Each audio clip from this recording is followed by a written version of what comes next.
Ada kembali di iNewsroom pemirsa dan masih bersama kami ada Profesor Elsa Syarif, praktisi hukum dan juga ada kuasa hukum Peggy Setiawan Deolipa Yumara. Kita membahas mengenai dugaan obstruction of justice di kasus pembunuhan Vina dan Eki. Prof Elsa, kita lanjutkan kembali. Prof Elsa, bukankah pelaku obstruction of justice ini biasanya adalah orang yang memiliki kuasa atau kewenangan atau bisa jadi tidak harus demikian, Prof Elsa? Ya, tadi kan disampaikan bahwa karena ada hubungan darah sehingga jika dia menghalang-halangi penyidikan sehingga tidak akan pidana. Enggak demikian diartikan. Misalnya menyembunyikan dan ada hal-hal yang spontanitas. Kalau perencanaan sampai memalsu identitas dari bapaknya maupun memalsu identitas dari anaknya untuk supaya kalau hanya menyembunyikan oke lah, tapi itu kan memalsunya sendiri ada suatu tindak pidana baru dilakukan untuk menyembunyikan. Itu yang saya sampaikan. Kalau tidak melakukan suatu tindak pidana yang lain, hanya menyembunyikan, membawa lari, itu mungkin mungkin itu bisa dibebaskan karena satu kasih sayang dari keluarganya dan masih ada darah. Tetapi tidak hanya sekedar itu, tetapi melakukan tindak pidana yang lain, yaitu memalsukan suatu identitas. Jadi saya tidak sependapat hal itu bahwa itu bisa bebas. Nanti kita lihat aja bagaimana penyidikan, nanti kan yang menentukan bersalah atau tidak bersalah bukan kita, tetapi nanti di persidangan. Nah itu, Baik. tapi menurut Tanggapan Anda, itu Bang Deolipa? ada dua tindak pidana yang dilakukan. Baik, silakan Bang Deolipa. Ya, kalau dia melakukan pemalsuan identitas itu kan tergantung niat. Kalau dia niatnya mau kawin lagi ya monggo kan gitu kan. Tinggal pasalnya pasal tentang identitas. Itu sendiri. Tapi kalau dia dikaitkan dengan obstruction of justice, ya itu nggak bisa masuk. Kenapa? Karena sekali lagi aturan KUHP itu tegas dan lugas, gitu. Nggak bisa kita nanti begini, nggak bisa. Kalau dia misalnya pasal undang-undang ini, monggo dia dikenakan pasal itu. Misalnya pasal pemalsuan identitas. Tapi kita lihat juga tujuannya apa. Tapi kalau dia obstruction of justice, yang nggak akan bisa masuk. Sekali lagi, pasal ini pasal tegas dan lugas. KUHP pasal 221 ayat 2. Aturan di atas tidak berlaku bagi orang yang melakukan perbuatan tersebut dengan maksud untuk menghindarkan atau menghalaukan bahaya penuntutan terhadap seseorang, keluarga, saudara, atau semenda garis lurus, dan seterusnya. Jadi aturan di atas tidak berlaku. Artinya apa? Aturan obstruction of justice yang diatur dalam pasal 221 ayat 1 itu tidak berlaku. Dia tegas. Jadi jangan kita lagi berandai-andai nanti begini, nanti kita lihat di pengadilan. Gak bisa. Hukum itu harus tegas dan lugas. Karena ditulis tegas dan lugas. Kecuali ini andai kata. Kecuali ada andai kata begini-begini, baru begini-begini. Nah, baru kita berandai-andai. Tapi kan ini tidak. Aturannya begitu kok. Memaksa dan tegas. Aturan di atas tidak berlaku bagi orang yang melakukan. Nah, kan tidak berlaku. Kalau tidak berlaku, tidak berlaku. Jadi orang tua tidak berlaku. Dikenakan obstruction of justice. Begitu. Tapi kalau dia dikenakan pasal lain, misalnya pemalsuan identitas, ya itu tuh tergantung niat dan kepentingannya dan tujuannya apa. Dia bikin identitas, kalau nggak dipergunakan juga pemalsuan identitas. Kalau nggak dipergunakan juga nggak punya dampak apa-apa. Prof Elsa, ini pasal 221 KUHP tidak berlaku untuk orang tua terkena dugaan obstruction of justice ini, apalagi niat memalsukan identitas untuk kepentingan pribadi, dalam hal ini untuk menikah lagi, tidak ada kaitannya dengan kasus pembunuhan Vina.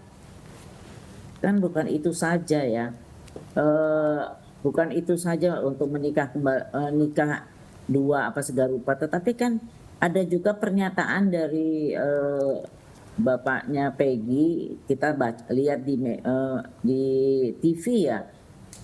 Diwawancarai dia mengatakan bukan soal itu, dia juga mengganti nama dari Peggy menggunakan nama adiknya itu.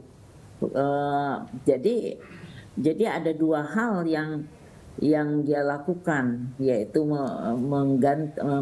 membuat dua nama dirinya sendiri dan juga untuk anaknya.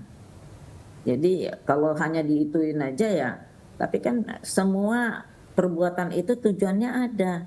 Karena itulah nanti digali secara dalam pemeriksaannya oleh penyidik di Polda Jabar. Baik, Prof. Elsa, kemudian setelah adanya kepemilikan identitas ganda ini, ayah Peggy kemudian berpotensi menjadi tersangka. Ya kita lihat nantinya dari hasil gelar dari penyidik, dari gelar di Polda Jabar ya. Tapi kan bukan dua saja. Ya bagaimana dia ingin mengelabui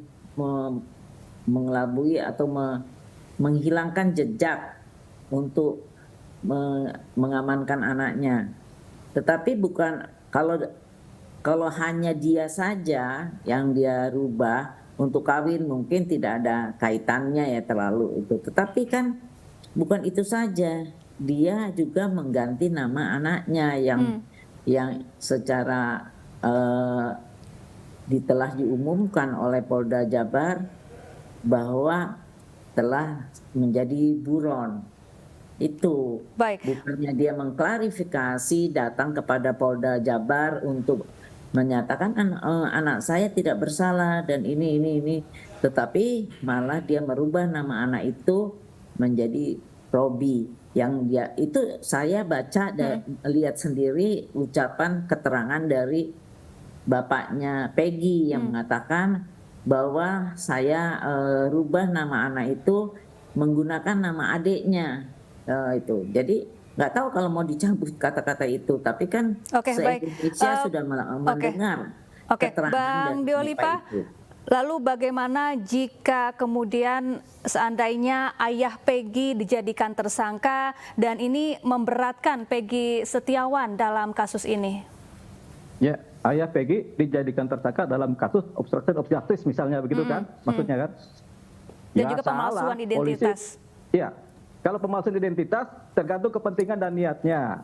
Siapa yang dirugikan? Apakah istri mudanya, apakah istri tuanya? Nanti mereka melaporkan itu. Dan kapan kejadiannya? Kalau kejadiannya tahun 2016 ya kita lihat Dukcapil undang-undangnya kapan berlakunya, kan begitu kan. Terus siapa nanti yang melaporkan adanya dugaan itu? Kalau orang sakit hati, misalnya penyidik sakit hati, bikin aja laporan pidana dia karena dua identitas palsu misalnya kan, dia bisa juga.